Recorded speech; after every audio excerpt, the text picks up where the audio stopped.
This is Damon L. Jacobs. I'm here at Love Out Loud number 7 with Ben Monk, who played, also known as Ben Monk, a.k.a. Ben Jorgensen, but known to soap fans throughout the world as Kevin from All My Children, one of the first gay teenagers ever portrayed on daytime television, as well as Chris Hughes from As the World Turns. All right. Right? Okay. So first of all, I'm so glad you're here tonight for this event. We're here to raise money and funds for people living with HIV. Why does this cause mean something to you? Oh, personally? Well, you know, actually, I've had a long history with AIDS. My mother worked for the UN for a long time, and when we first came to New York, a colleague of my mother's who did radio with her, named Ivan Reitman, Australian, he died of AIDS in 1981. They didn't have a name for it yet. Right. And I remember my mom visiting him in the hospital, and people didn't even want to touch him and things like that. And so we've been very aware of that for a long time. And then my godfather, Stephen McLean, wrote the biography of Peter Allen called The Boy from Oz. Yes, I saw that. Oh, great, yeah. So that's my godfather wrote the book upon which it's based. Okay. And I remember when he was first researching that book back in '92 here in New York with me. And I was like, Peter Allen? I was like, he's like, trust me. But Peter Allen's story with AIDS is, of course, so interesting. But, so, you know, in these days, we haven't figured out, I think. It's just a matter of providing the funds and the medicine and obviously, you know, use the condom. Right. And that's a big part of what we're here to do tonight, is to provide medical treatment as well as mental health substance abuse treatment for people living with HIV and AIDS. Yeah. I also actually work in prevention on the side of HIV vaccine trials with the idea of a vaccine, yes, for some people that are negative to stay negative. We're in a phase 2 clinical trial. I help people learn about that. It's an actual vaccine? An actual vaccine for HIV that people that are negative could get to protect them just like they would with hepatitis B, well, it makes with sense. polio, with so many other things, right? So all of this is going towards prevention, treatment, and education. It's so important. Yeah, absolutely. Now, you, in your soap career, did a lot to help. I mean, way before it gets better, way before the media caught on to this whole gay suicide thing, you portrayed Kevin on All My Children. Yes, yes. What was that like for you to get that role? It was wonderful. I mean, you know, when I was first on the show, I wasn't, if you will, gay. Right. I guess it turns out I was in the closet. Right. But it was a wonderful storyline because it was unique. You don't usually do that kind of thing on a soap, right? Yeah. It's not me that should get the credit. It's the writers. But what did they created the thing. I just spoke the words. Did you have any objections to suddenly playing a gay character? I don't care. No, absolutely not. Yeah, because, you know, I mean, I've grown up on both sides of the fence, if you will. Yeah. And what kind my of godfather actually says my biography should be called Straight Man, Gay World. You know. That's something that would be. I mean, okay, I had the Peter Allen biographer as my godfather. You understand? Yeah. But what kind of response did you get for that? Oh, huge response. It was really remarkable, and it was a wonderful storyline because they brought a lot of additional actors to play my mother and my father that were really wonderful actors, and they just dealt with it on a really human level. And I think, actually, when I look back, I'm not saying soap opera writing is bad sometimes. I am. But in that period of time, the writing was so good. It was like looking at this movie going by. Yes. And it was kind of understated too. With my storyline, it was really just dealing with the issue of homophobia. Yes. Because I was just like really everyone else. I was the basketball jock, whatever. My coming out scene was the best. Because I had this gay teacher. Yes, Chris Bruno. Yes. And the writing was on the wall because my character was a basketball star, but he started to struggle with some schoolwork, right? So he had to do an additional. And he got thrown off the team, and his brother was all upset about that, of course, Richard Rowland, and I was given the opportunity to get back on the team if I wrote an extra credit report on a book. So I go to my teacher and I've done my report, and I'm I like doing it, and I bring him my report. And the book that I wrote my report on, and that's what I should have known as I was reading the script, because they didn't tell me this was coming, but it was obviously brewing for a while, was Christopher Isherwood's The Berlin Stories. Do you know this book? Within this book is Cabaret, upon which Cabaret is based. Okay. And it's basically about a gay English writer who goes to Berlin in the 1920s and befriends a girl. He's an English tutor. Yes. And this was the book I chose, and I gave him the report on that. Yes. So the references for my gay character were so beautiful, and you know, they always look at your own personal life, soap operas do. So they gave me some like classy things that then, if I was gay, but not me, but Kevin, you know, the magic substitution, Stanislavski, I probably would pick a book like that. And subsequently, I actually did a promotional video for Cabaret with Sam Mendes when they did the Broadway show. One of my best. I'm a video editor and filmmaker as well, and one of my best projects was a Cabaret. So they had that. It fits so well, and it was such a moving story. Yeah, it was amazing. Did you get letters from young gay people about that story? I would say it was across the board. I got that as well as other fan mail, but yes, I got. And for them, it was nice because they got to see their own story kind of humanized. Right.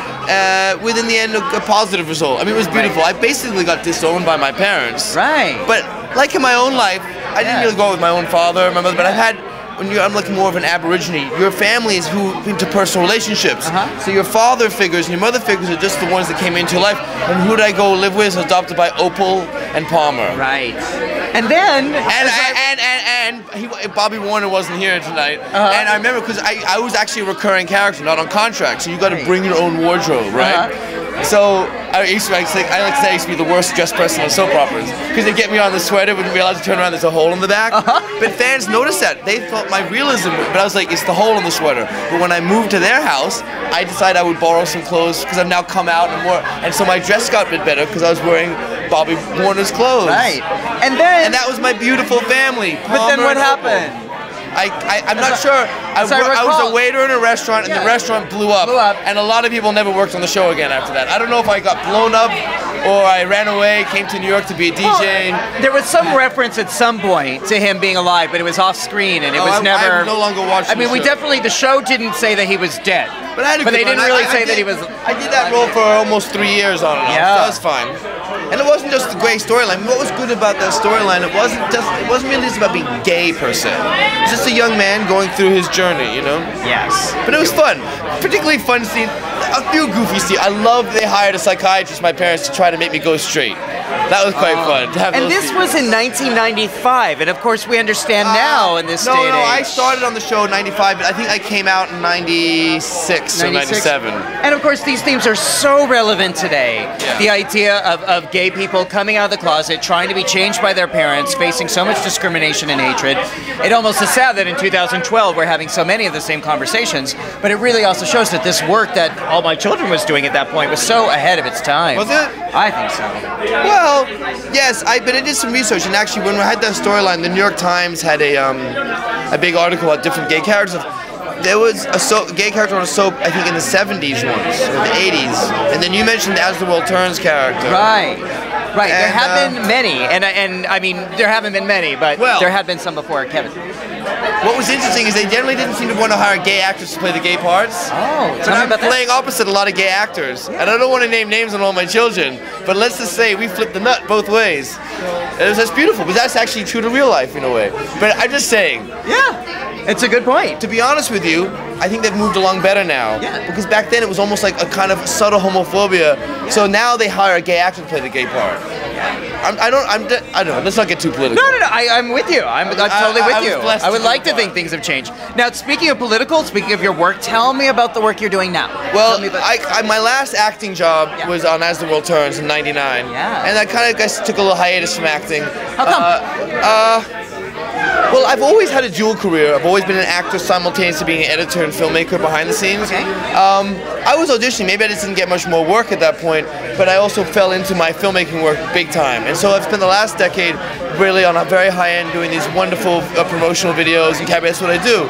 But then people were telling me I should make a return. And I also aged a bit because I look perversely young for my age. You know, my first job was in the Calvin Klein Obsession commercials. Show us. As the boy. Show us. And my band the one where I spoke in got banned because they thought it was an incestuous relationship. 1985, Women Against Pornography. My mother was at a conference for the UN, and Women Against Pornography were protesting Calvin Klein because they thought I was 10 years old. So when I was on All My Children, when I was approaching 17, I was approaching 30. Wow. Okay? Okay. And then I went to As the World Turns, instead playing 18, 30, 31. Oh my God. So I've had this huge, and it's kind of both a blessing and a curse. Yeah. Because I'm auditioning for parts of my own age, never getting whatever. So now 10 years, I've aged, and you know, and so, but I really wanted to give it another try too. And I did a job, I interviewed I'm trying to breathe deeper, calmer. I did a job where I got to interview Jack Houston. It was a little fashion video for Flaunt magazine. And Jack Houston said some things about acting. Really piqued my interest for myself. So based on this interview with Jack Houston, I decided to give it another try. So I went back, I got into class, I studied scene study with Austin Pendleton, who's a remarkable actor in scene study. My previous teacher was Bill Hickey 20 years ago. Okay. And then I got cast in a play. Tell me about the play. The play was called, it was a festival of 5 short plays about sex. And my play was called You Can't... Seems to be a theme here. What in life doesn't have that as the undercurrent, let's face it. Oh, yeah. No offense, but...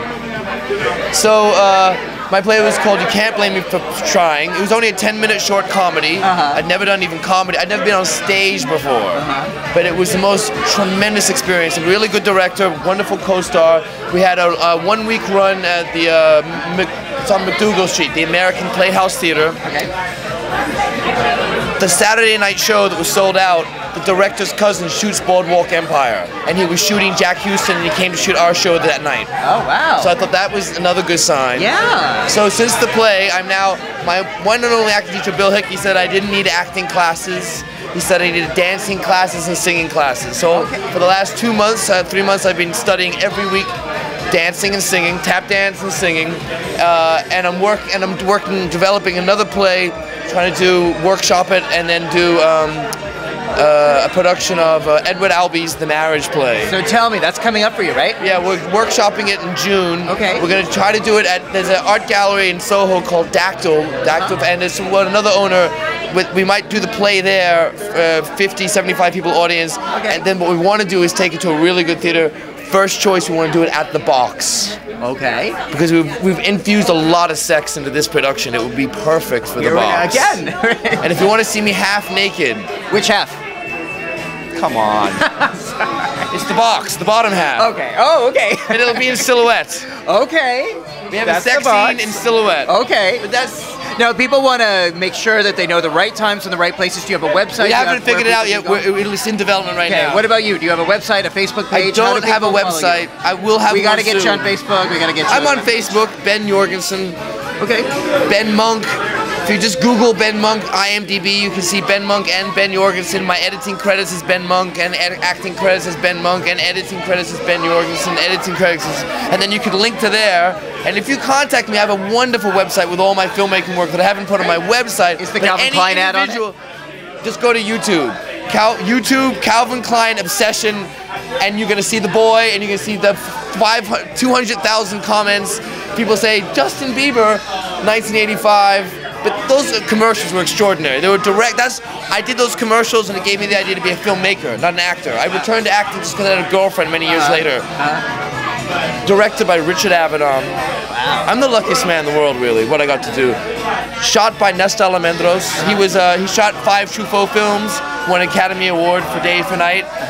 Shot on the Kaufman Astoria set with a giant, the stairs coming out. 2 weeks, got to miss a school. Next door, they were shooting Death of a Salesman, the TV version of the play with Dustin Hoffman. Yeah. And he'd come and say hello to Nestor in full makeup. Yeah. That was my beginning. All right. Well, Ben. Thank you so much. There's so much to talk about. Good work, man. Thank you. Thank you so much for speaking with us. So you make sure you send me a copy so I can see this. See Absolutely. how I did it. This is my first interview in 10 years, maybe. I am honored. I am honored. As someone who's been inspiring soap audiences, have loved Kevin and inspired a lot of us. I appreciate that. Well, I miss all my children. That was special. So do we. So do we. All right, man. Thank you so much.